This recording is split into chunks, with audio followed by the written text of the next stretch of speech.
Halo semuanya, kami dari kelompok 8. Di sini kami akan menjelaskan mengenai asuhan keperawatan gawat darurat dan kritis hiperkapnia hipokapnia. Kenalan sama kelompok 8 yak. Hai, aku Malika dengan NIM akhir 1. Hai, aku Putri dengan NIM akhir 4. Hai, aku Eva dengan NIM akhir 15. Halo, aku Mumtaz dengan NIM akhir 17. Hai, aku Nuha dengan NIM akhir 45.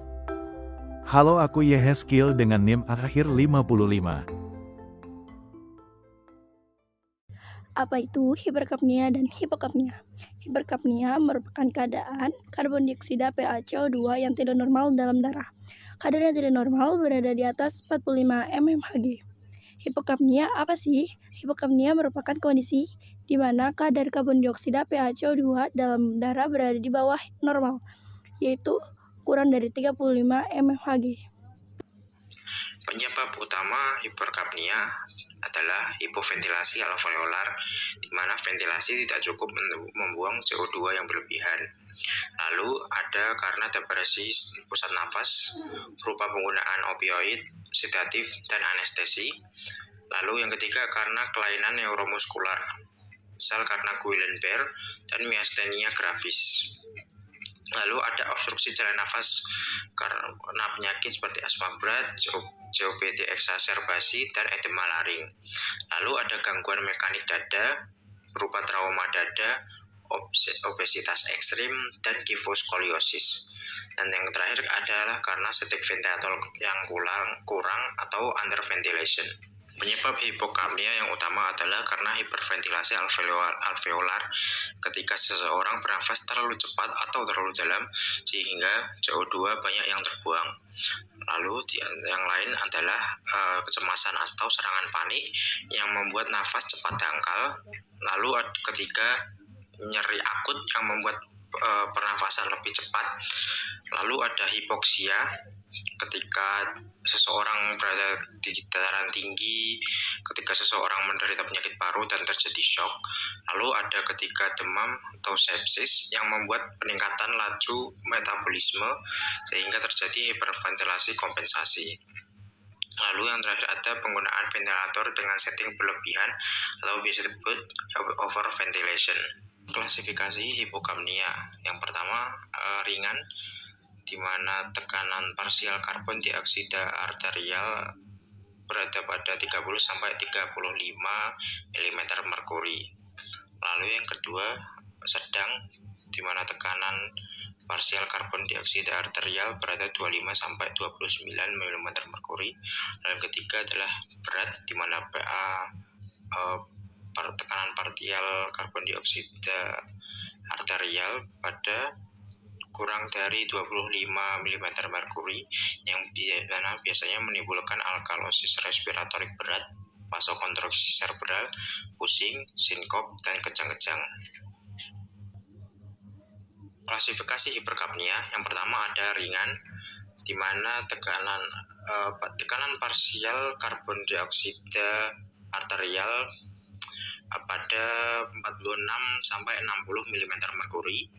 Lalu yang kedua sedang, di mana tekanan parsial karbon dioksida arterial pada 61 sampai 75 mm merkuri. Dan yang terakhir adalah jenis berat pada tekanan parsial karbon dioksida arterial pada lebih dari 75 mm merkuri yang berisiko asidosis respiratorik, aritmia, dan koma hiperkapnia. Pengkajian data umum pada pasien hipokapnia dan hiperkapnia. Yang pertama yaitu identitas pasien meliputi nama, umur, jenis kelamin, pekerjaan, serta alamat. Dilanjutkan menanyakan riwayat penyakit sebelumnya, misalnya pernah mengalami PPOK, asma, cedera kepala, atau gangguan metabolik. Yang kedua yaitu kita bisa menanyakan keluhan utama pada pasien. Biasanya pada pasien hipokapnia terjadi keluhan seperti rasa pusing, kesemutan, rasa melayang, nyeri dada, atau nafas cepat. Sedangkan pada pasien hiperkapnia biasanya terjadi sesak nafas, kantuk berlebihan, kebingungan, sakit kepala, nafas lambat, Dan dalam kasus hiperkapnia yang berat bisa terjadi penurunan kesadaran. Yang ketiga yaitu dilakukan pengkajian biologis. Pada sistem pernafasan, biasanya pasien hipokapnia mengalami frekuensi nafas meningkat atau tachypnea, nafas cepat dan dangkal. Sedangkan pada pasien hiperkapnia, biasanya mengalami frekuensi nafas menurun atau tidak efektif, kemudian nafas dangkal dan bisa disertai penggunaan otot bantu nafas. Pada sistem kardiovaskular, biasanya pasien hiperkapnia mengalami takikardi, palpitasi, serta peningkatan tekanan darah sementara. Sedangkan pada pasien hiperkapnia biasanya mengalami brakikardi, hipotensi pada kondisi berat, serta aritmia. Pada sistem neurologis, biasanya pasien dengan hipokapnia mengalami kebingungan, pusing, atau kesemutan.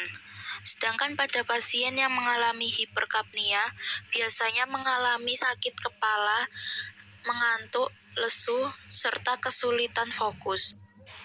Kemudian pada gas darah arteri atau AGD, biasanya pasien dengan hipokapnia mengalami peningkatan pH yaitu lebih dari 7,45, PaCO2 kurang dari 35 mmHg. Sedangkan pada pasien dengan hiperkapnia biasanya pH-nya menurun yaitu kurang dari 7,35 dan PaCO2 lebih dari 45 mmHg. Selanjutnya bisa ditanyakan riwayat kesehatan seperti riwayat penyakit paru, riwayat trauma kepala, riwayat cemas kronis atau gangguan panik, dan riwayat penggunaan ventilator. Yang terakhir yaitu melakukan pemeriksaan penunjang yang relevan. Contohnya melakukan analisis gas darah arteri atau AGD, kemudian pengecekan pulse oximetry atau SpO2, kemudian rongsen torak, selanjutnya ada pemeriksaan elektrolit, dan yang terakhir pemeriksaan fungsi paru. Masalah kesehatan anestesi pada pre-anestesi yaitu cemas dengan intervensi. Yang pertama, identifikasi tingkat kecemasan. Yang kedua, berikan informasi jelas mengenai prosedur operasi dan anestesi. Yang ketiga, lakukan komunikasi terapeutik untuk menurunkan kecemasan. Yang keempat, ciptakan lingkungan yang tenang dan nyaman. Kemudian ada ajarkan teknik relaksasi sederhana. Dan yang terakhir, kolaborasi pemberian obat anti-ansietas. Masalah kesehatan anestesi intra-anestesi. Yang pertama ada risiko gangguan fungsi respirasi dengan intervensi, monitoring status respirasi dan oksigenasi, monitoring pola nafas, identifikasi efek perubahan posisi terhadap status pernafasan, berikan oksigenasi sesuai kebutuhan, kolaborasi ventilasi mekanik, serta kolaborasi pemberian diuretik pada edema paru. Yang kedua ada resiko gangguan fungsi kardiovaskular dengan intervensi, monitoring tanda dan gejala penurunan curah jantung, observasi tekanan darah, MAP, nadi, respirasi, SpO2 dan perfusi perifer secara berkala, monitoring gambaran EKG, monitoring tanda dan gejala syok, observasi bunyi, irama, dan frekuensi jantung, berikan posisi semi-Fowler atau Fowler, kolaborasi pemberian oksigenasi sesuai program, kolaborasi terapi cairan, serta kolaborasi pemberian vasopresor dan obat anti-aritmia. Selanjutnya adalah masalah kesehatan anestesi post-anestesi. Yang pertama, gangguan pola nafas. Intervensinya, pastikan jalan nafas paten, pemberian oksigen O2 optimal di atas 95%, pemantauan respirasi, monitoring frekuensi, kedalaman nafas, dan suara nafas. Pantau kadar CO2 akhir respirasi jika memungkinkan. Stimulisasi, lakukan stimulisasi verbal untuk mendorong pasien bernafas dalam dan batuk. Yang kedua ada risiko gangguan fungsi serebral. Intervensinya monitoring pola nafas, cegah hiperventilasi, pantau status neurologis, monitoring hasil APG bila tersedia, ajarkan pasien nafas perlahan, hindari pemberian O2 berlebihan tanpa indikasi, dan kolaborasi dengan tim medis bila terjadi ventilasi abnormal. Terima kasih. Sekian dari kelompok 8.